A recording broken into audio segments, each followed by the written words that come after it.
waxaan kuu soo diray fariin, mana aqaano in ay qalad tahay fariintayda, balse wax kasta ay ahaataba aniga waan kuu soo diray. Waxaad tahay qof qurux badan, balse ma hubo haddii aan ahay qofka keligiis arkay quruxdaas oo dhan. Haddii ay dhacdo midaas in ay aniga keliya indhahayga ay qabteen, waa habka keliya aan kaaga soo agdhawaan karo. Waan ogahay ma fahmi kartid sababta aan u faraxsanahay waxa ay ka macno tahay, balse waa waxa aad adiga ii horseetay. Taasi ma rumaysan kartid qof aan kuu muuqan inaad sidan oo dhan saameyn aad ku yeelato, balse wax kasta waa suuragal. Xaqiiqdii waxaad tahay qof aad iyo aad u dhammaystiran, hab kasta iyo dhinac kasta waxaad ka tahay maasha Allah.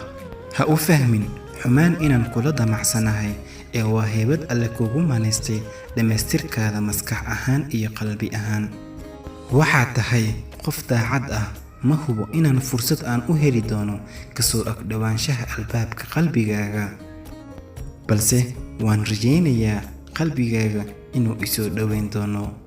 Mararka qaar waa ay adag tahay naftaada waxa ay rabto inaad ka daboosho, aniga ahaan sidoo kale waa igu adag tahay inaan ka daboolo nafteyda waxa ay rabto oo adiga ah.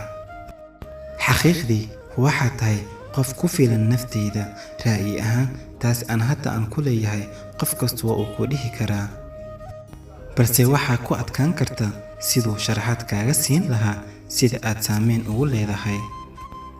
taasina waxaad ka arki kartaa qofka habdhaqankiisa, balse fiiri, habeenkii waxaad ku seexanaysaa adigoo rajaynayo fikir adigoo kuu gaar ah, sidaad beri u qaban lahayd. waagu marka uu kuu baryana jawiga xalay midaan ahayn ayaad ambaqaadaysaa.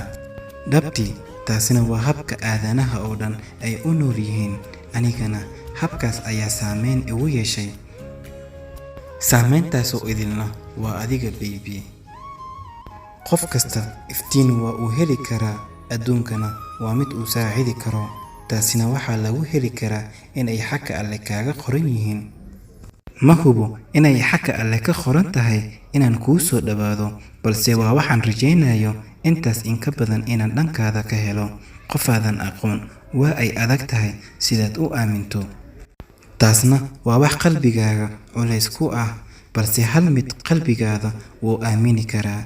inaad aamintana waxay ka dhalan kartaa kalsooni inaad isiiso.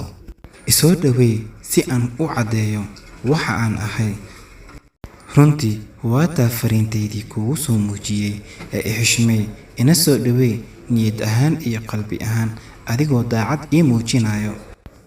waa anigoo walaalkiina Zaki Zama. haddii aad ka hesheen muuqaalkan, fadlan la wadaag asxaabtaada adigoo u sii sheer gareynaya.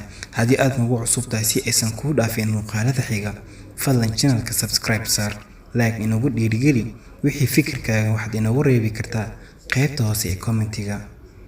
السلام عليكم ورحمة الله وبركاته.